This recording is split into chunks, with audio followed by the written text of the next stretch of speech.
Dalam sesi kali ini, Evangelis Daud Tony membukakan satu rahasia tentang sasaran empuk iblis yang ada pada manusia. Seringkali kita sulit untuk membedakan apakah dia sakit roh, apakah sakit jiwa, atau sakit fisik. Dalam pembahasan ini secara komplit tuntas membahas sakit roh, sakit jiwa, dan sakit fisik. Mari dengarkan dengan seksama. Tuhan memberkati. Mari kita doa ya. Aku mohon kekuatan Elohim bekerja, kuasa Elohim, darah Yesus hancurkan kutuk, darah Yesus hancurkan mantra, darah Yesus bebaskan segala kutuk, segala jin, segala roh jahat, segala roh gelap, keluar. Kuasa Yesus Elohim bekerja. Lawat kami secara pribadi Tuhan, dan nama Yesus dimuliakan. Amin. Amin.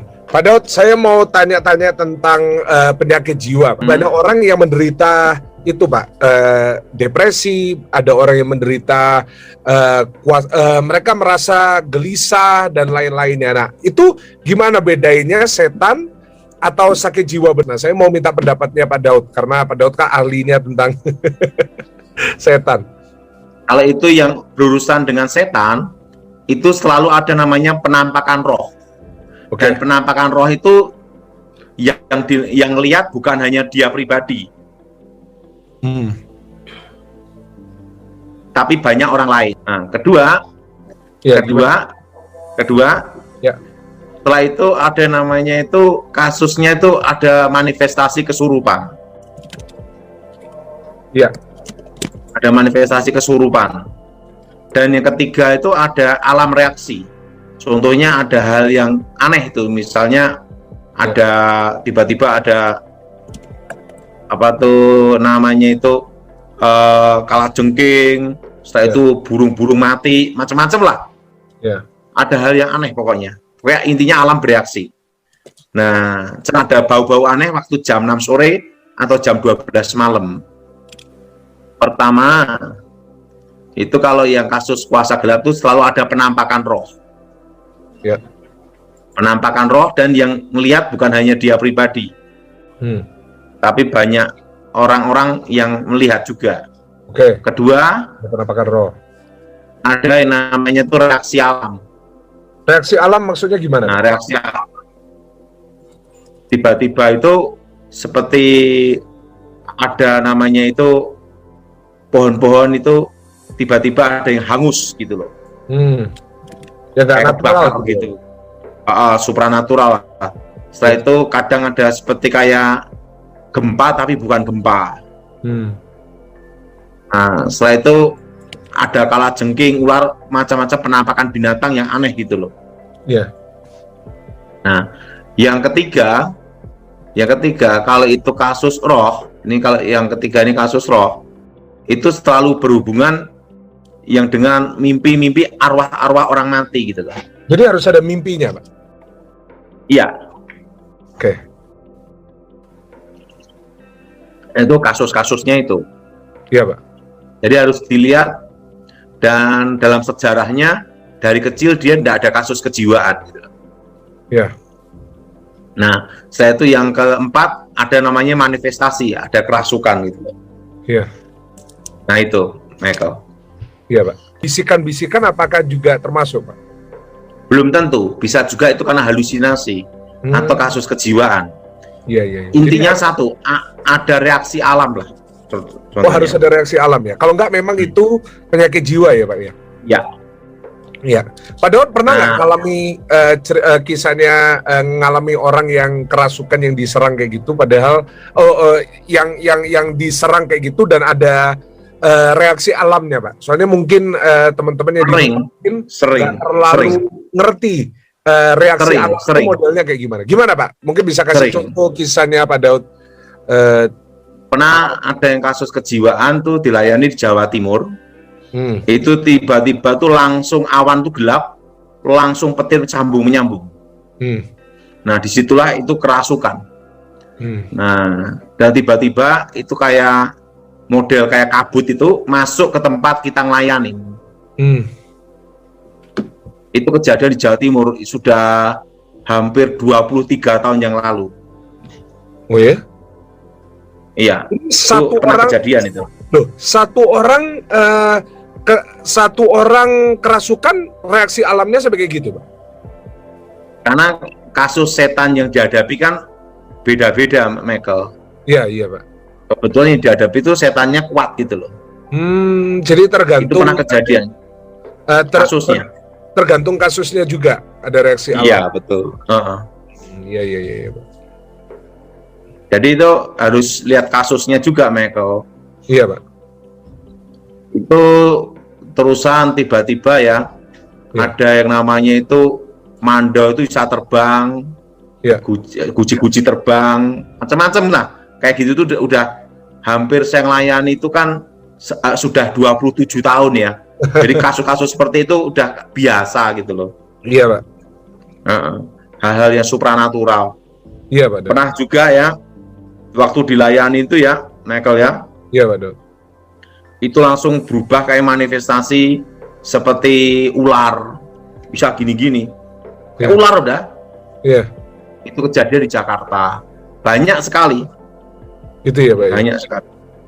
Nah, reaksi alam itu kalau berhubungan dengan setan tingkat tinggi ya. Iya. Karena ada tingkatannya. Oke, Ya. lanjut, Mek. Gimana kita nih bedain orang yang sakit jiwa sama orang yang kerasukan, gitu loh, Pak. Karena ada orang-orang yang ngalami itu nggak taunya itu setan. Nah, menurut Pak Dautoni, pandangan Pak Dautoni tentang penyakit jiwa itu gimana, Pak? Jiwa itu bisa juga karena pertama ya, karena situasi atau karena keadaan, atau juga bisa karena ini, Michael, lingkungan keluarga atau kena masalah gitu loh. Iya. Tapi juga bisa berhubungan dengan saraf. Iya. Nah, yang paling susah itu kalau berhubungan dengan saraf atau kejiwaan yang menyangkut situasi membuat dia stres. Ini agak susah, Michael. Iya. Lebih mudah itu nangani kasus setan, setannya keluar langsung sembuh udah. Oh gitu ya, Pak ya. Paling mudah itu, Michael. Iya. Paling mudah. Kalau urusan setan tuh paling mudah. Yang susah itu kalau yang paling susah itu urusan saraf sama urusan karena kejiwaan, karena stres, patah hati, akar pahit, kecewa. Wah, itu yang bikin pusing, Michael. Gitu itu ya, perlu waktu bertahun-tahun itu, Michael, untuk pemulihannya. Setuju, Pak. Nah, jadi menurut Pak Dautoni ada ya, Pak, sakit jiwa ya? Bukan berarti hidup ini bukan hanya dirasuk setan atau enggak, tapi juga ada faktor-faktor lain ya, Pak ya? Iya. Tapi kalau orang kejiwaan itu cara penyelesaiannya sih sebenarnya ada, Michael. Ya. Hanya dekat Tuhan saja hidupku tenang. Wah. Artinya kan kalau kita dekat Tuhan itu pasti sembuh, Michael. Yes, amin. Dan usahakan ya, kalau saudara ngalami susah tidur, ada caranya, cara penyembuhannya, Michael. Gimana, Pak? Olahraga, banyak jalan pagi. Siapa? Olahraga, jalan pagi, Michael. Siap. Nah, saudara yang kalau dulu, ya gimana, Pak? Kalau dulu, zaman dulu, ya, waktu saya masih ikut kakek saya guru dulu, kalau susah tidur itu dibikinkan pala, Michael. Ya. Pala, tahu pala ya? Nggak tahu. Buah pala itu loh, polo. Iya. Buah pala itu satu biji dibuka, dikasih direbus. Itu kalau susah tidur dulu minum itu, Michael. Iya, Pak. Nutmeg. Tapi puji Tuhan, saya ini aman aja, les aja, Michael. Gitu ya. Padahal nggak pernah kesusahan tidur. Karena itu kebiasaan dari dulu ya. Iya. Ketika jam 3, jam 4 bangun doa, setelah itu tidur lagi. Iya. Iya, Pak. Oke, mau tanya apa, Michael? Nah, Pak Daniel Sutoyo, nah ini kembali agak nyambung dengan pertanyaan saya ke Pak Dautoni. Pak Dautoni setuju bahwa ada sakit jiwa. Nah, artinya Pak Daud trikotomi, yaitu ada tubuh, jiwa, dan roh. Tapi ada orang yang merasa bahwa, ada orang yang menganggap bahwa manusia ini cuma ada roh dan tubuh. Nah, jadi menurut Pak Daniel Sutoyo gimana jelasinnya? Tubuh, jiwa, dan roh. Dan Alkitab ada nggak bahas tentang itu, Pak Daud?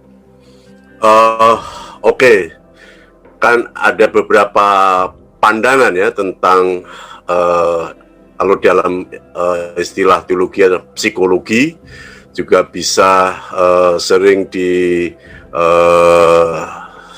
dengan antropologi ya.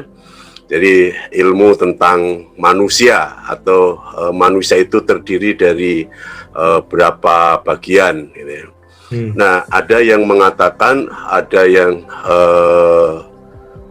terdiri dari dua, yaitu tubuh dan jiwa. Nah, ini biasanya di Perjanjian Lama. Tapi ada juga ahli yang mengatakan trikotomi, ya, tiga bagian, yaitu tubuh, jiwa, dan roh. Tetapi kalau kita belajar tentang antropologi atau psikologi Paulus, itu lebih banyak bagian dari manusia itu. Jadi ada hati gitu ya, kardia gitu ya, hati, kemudian ada nous, itu adalah pikiran, kemudian ada sark, itu daging, ada soma, tubuh gitu ya. Jadi tubuh dengan daging itu berbeda menurut Paulus gitu ya. Kemudian ada syneidesis gitu ya, hati nurani. Kemudian ada isoantropos ya, itu adalah manusia batin gitu ya, atau inti dari manusia itu. Nah, jadi menurut Paulus manusia itu adalah multi bagian, jadi banyak bagian. Tetapi memang Paulus sendiri berbicara tentang antropologi itu memang agak sulit gitu ya. Maka daripada belajar yang sulit gitu ya, maka orang menyimpulkan bahwa manusia itu trikotomi. Ya, jadi terdiri dari tiga bagian. Nah, menurut Paulus, yang menjadi sasaran empuk bagi iblis untuk manusia itu adalah pikiran, gitu ya, adalah nous, gitu ya. Jadi bisa saja orang itu dikuasai oleh iblis itu pertama sekali adalah pikiran. Maka Paulus mengatakan supaya kita ini tidak dikuasai iblis, supaya kita tidak jatuh dalam dosa, tidak mengikuti kehendak iblis, yang baik, yang benar, yang manis, yang sedap didengar, pikirkanlah semua, gitu ya. Maka pikiran ini harus pikiran yang positif, ya, positif thinking, gitu ya. Yes. Jadi bisa saja orang sakit jiwa itu bisa saja karena persoalan yang begitu berat seperti sekarang ini kan banyak orang yang stres ya. Iya. Orang stres banyak ini ya. Nah, kalau stres ini tidak dapat diselesaikan, tidak dapat disembuhkan, maka bisa depresi. Yeah. Nah, kalau depresi itu tidak bisa diselesaikan, ya menjadi gila. Kan, ya. Jadi ini ada tingkatan tingkat sakit pikiran ya. Maka kalau sakit pikiran itu adalah sakit jiwa gitu ya. Kalau misalnya dia nggak punya akses ke hamba Tuhan, dia nggak punya akses ke contohnya Pak Dautoni, gimana Pak? Apa yang harus dilakukan orang ini saat dia ini bingung gitu? Aku ini sebenarnya sakit jiwa atau diserang sama setan? Nah gimana? Atau karena dosaku, dosa orang tuaku? Nah gimana kita bisa memilah dan bagaimana kita bisa membedakan? Kalau kita nggak punya hikmat untuk membedakan misalnya gitu Pak. Menurut Pak Daniel gimana? Terus nanti lanjut Pak Dautoni. Ya sebenarnya bisa dibedakan ya, orang karena sakit jiwa atau karena dirasuk setan gitu. Kalau dirasuk setan ini biasanya menyendiri gitu ya, kemudian gampang marah, kemudian destruktif gitu ya, kemudian sifat-sifat setan itu lebih nyata gitu ya. Tapi kalau jiwa itu mungkin tidak seperti itu Pak ya. Nah itu yang kalau saya membedakan gitu ya. Nah kemudian kalau sendirian ya, jadi ini ya memang sulit ya. Kita kan harus berkomunitas, kita harus punya teman ya dalam arti kan nggak semuanya ada akses ke Pak Dautoni ini Pak Daud. Gimana ini? Ya, Ini ya. ya memang kita membutuhkan orang lain ya. Di dalam Alkitab kan juga kita saling membutuhkan antara satu dengan yang lain ya. Kalau satu orang jatuh, maka yang lain itu kan mengangkatnya kan gitu Ya. kan.